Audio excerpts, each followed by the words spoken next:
Olá, bem-vindos a mais uma aula de macroeconomia.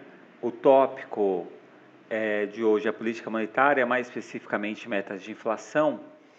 E vamos lá. Essa aula é baseada no capítulo 25 do livro do Blanchard. Ele começa fazendo uma discussão sobre qual que é o efeito da política monetária no curto prazo e no longo prazo, né? Ele argumenta muito em linha dos modelos novo keynesiano, modelo novo clássico, modelo monetarista, de que a política monetária afeta a renda e a composição da renda no curto prazo, né? Especialmente que os novos keynesianos, né? No curto prazo, a política monetária tem algum efeito sobre a demanda agregada e por aí vai, né? Por que isso acontece no curto prazo? Porque a gente está trabalhando em um mercado de competição imperfeita, né? Então tem imperfeições no mercado de trabalho, tem imperfeições no mercado de bens e serviços. Isso faz com que existam agentes desempregados, sendo que eles gostariam de trabalhar, né? Dado algumas distorções aí da concorrência perfeita, faz com que isso não aconteça. O Blanchard argumenta que no longo prazo a política monetária é neutra, né? E aí ele faz uma discussão sobre taxa ótima de inflação, né? Isso aqui é uma discussão antiga, né?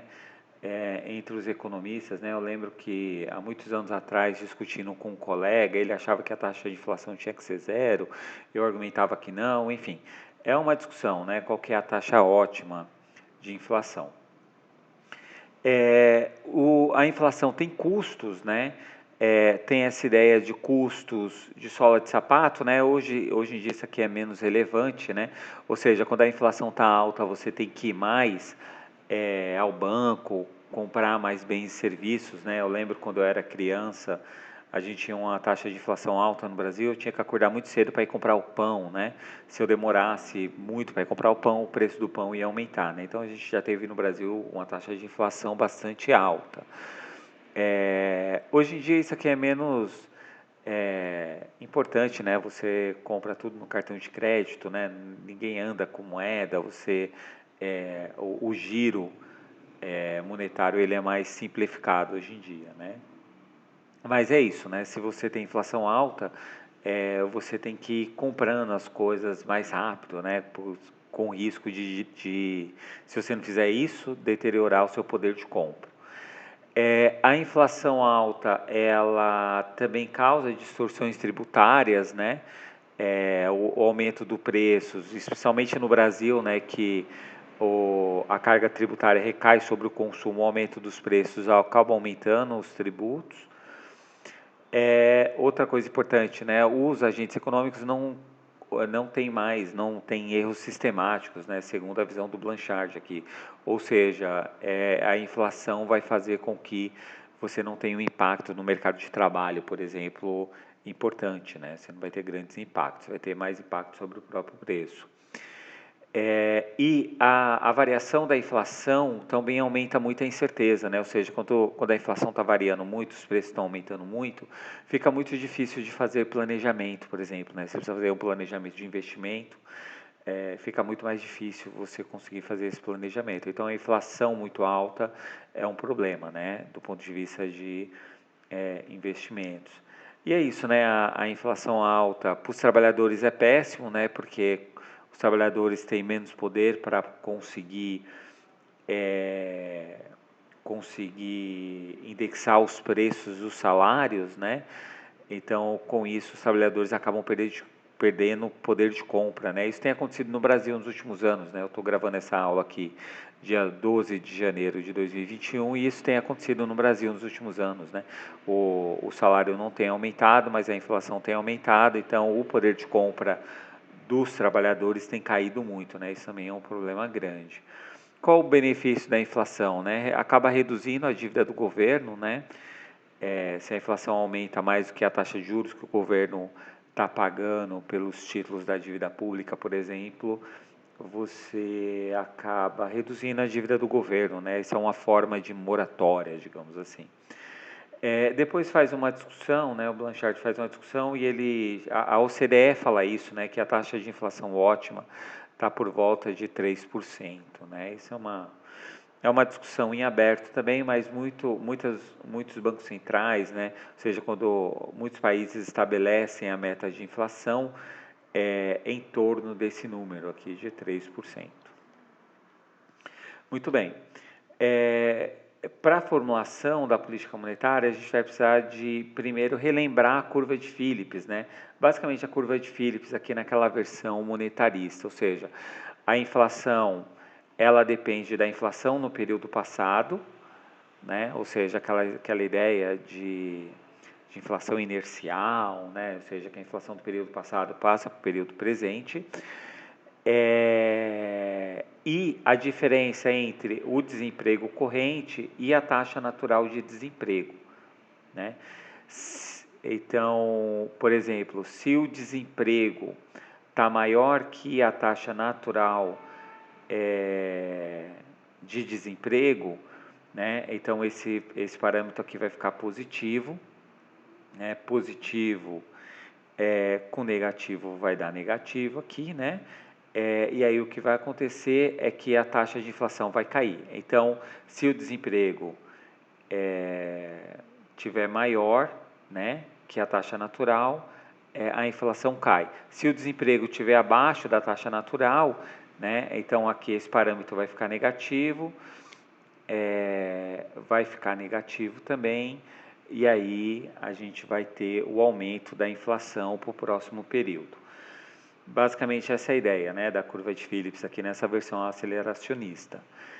E aí a gente pode pensar que a gente pode ter uma meta para a inflação, né, assim que os bancos centrais, a maioria dos bancos centrais hoje tem trabalhado, né, com uma meta para a inflação. Então, se a inflação, né, vamos supor que a gente colocou a meta de inflação de 3%, e a inflação for 3%, então a gente pode zerar esse componente, né? Então, se a gente jogar essa inflação aqui do lado direito para o lado esquerdo, aqui vai ficar zero, né? E isso implica que a taxa de desemprego hoje, né, a taxa de desemprego corrente é igual à taxa natural de desemprego.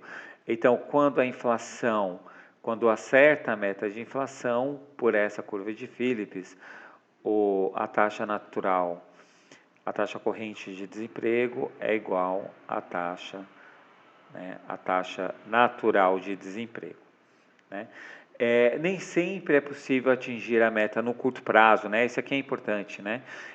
A gente sempre desenha uma curva de Phillips bonitinha, né? Então, inflação e desemprego, né? E a gente desenha ela assim, mas ela não é assim necessariamente, né? Ela não é tão bem comportada, né? Depende de vários fatores. Então, não é uma relação exata a curva de Phillips, tá? Os modelos dos bancos centrais trabalham com curvas não lineares, né? Então é mais complicado que isso aqui, né? Mas isso fica para quem for estudar na pós-graduação. Na pós-graduação normalmente é discutido modelos um pouco mais avançados de metas de inflação. Bom, e aí para completar esse modelo de metas de inflação, né? A gente fala da regra para a taxa de juros, né? A mais famosa é a regra de Taylor, né? Qual que é a ideia da regra de Taylor? A regra de Taylor é que você tem uma taxa de juros que estabiliza a inflação e o desemprego, né? Então, qual que é a ideia aqui, né? O Banco Central vai ter uma meta para a taxa de juros, e a taxa de juros corrente acertando a taxa de juros da meta aqui, ou seja, uma taxa de juros que tem relação com a meta de inflação, se isso acontecer, você acaba atingindo a meta. Bom, os bancos centrais, eles têm algumas possibilidades aqui, né? Isso aqui é importante falar para vocês, que é o seguinte, os bancos centrais, eles podem dar mais peso para a inflação. Então percebam aqui, a taxa de juros depende de três componentes, né? A própria meta da taxa de juros e aqui a relação entre a taxa corrente de inflação e a inflação da meta. Então, só para vocês saberem, né? Hoje, dia 12 de janeiro de 2020, saiu o desemprego não, né? Saiu o IPCA, né? O quanto a inflação está acima ou não dessa meta, né? Deixa eu só abrir aqui para vocês, deixa eu ver se está aqui na folha, sem ideia a notícia.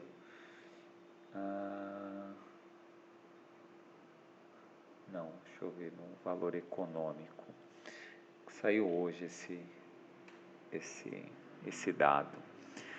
Aqui, o IPCA fecha 2020 4,52 acima do centro da meta de inflação, né? Então, a inflação oficial no Brasil subiu 1,35 em dezembro, a maior variação para o mês desde 2002. A taxa também foi a mais elevada com o resultado mensal. Então, o que está acontecendo aqui? Se a taxa de inflação está acima da taxa da meta de inflação, vamos desconsiderar por enquanto essa parte do desemprego aqui. Se a inflação, então, se a inflação corrente, ela está acima da meta de inflação, então esse parâmetro aqui, né, ele vai ser positivo, porque a inflação corrente está acima da meta de inflação. Então, sei lá, aqui é 4,52, igual está escrito ali, e a meta de inflação é 3, então está 1,50 alguma coisa acima. Então, esse parâmetro aqui vai ser positivo. Se esse parâmetro aqui vai ser positivo, né, desconsiderando essa parte aqui do desemprego, então logo, para acertar a meta da taxa de juros, o Banco Central vai ter que aumentar a taxa de juros corrente, né? Então isso inclusive tem um impacto, né? Olha só, para vocês verem, né? Então ontem o câmbio desvalorizou bastante, mas hoje, só de ter tido esse resultado de que a inflação está acima da meta, a taxa de câmbio hoje está com uma variação negativa, né? Então, por quê? Porque se aumenta a taxa de juros, se tem uma expectativa de aumento da taxa de juros, entra mais recursos de fora, né? Pegando a diferença entre a taxa de juros doméstica e a taxa de juros internacional. Então, se a taxa de juros doméstica está com perspectiva de subir acima da taxa de juros internacional, tem fluxo de capital em direção ao país e isso pressiona a taxa de câmbio para baixo. Então, se essa parte aqui ela é positiva, vai ter pressão para aumentar a taxa de juros. Só que o Banco Central não olha só para a inflação, olha também para o desemprego. E o desemprego no Brasil, deixa eu ver se tem os dados fáceis de desemprego aqui. Vamos ver no valor econômico. Cadê? Então, valor data.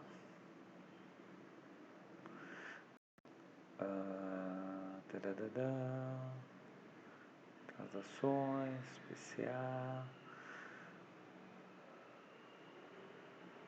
Nível de atividade econômica. Então, a taxa de desocupação aqui, né, o desemprego, vejam vocês, está 14, né, quase 15%, e ainda mais agora que vai acabar o auxílio emergencial, certamente vai passar de 15% esse valor aqui, né. Então, o que acontece? Então, o Banco Central, ele olha para a taxa de inflação e olha para o desemprego. Uma das notícias que deu hoje é que, apesar da inflação estar acima da meta, tem analista apostando que o Banco Central ele não vai aumentar a taxa de juros, não sei se foi aqui no valor que falou, né? Mas que o Banco Central não deve aumentar a taxa de juros por conta de que a taxa de desemprego está muito alta. Então, o que é a regra de Taylor? A regra de Taylor vai dar um peso para a inflação e vai dar um peso para o desemprego, né?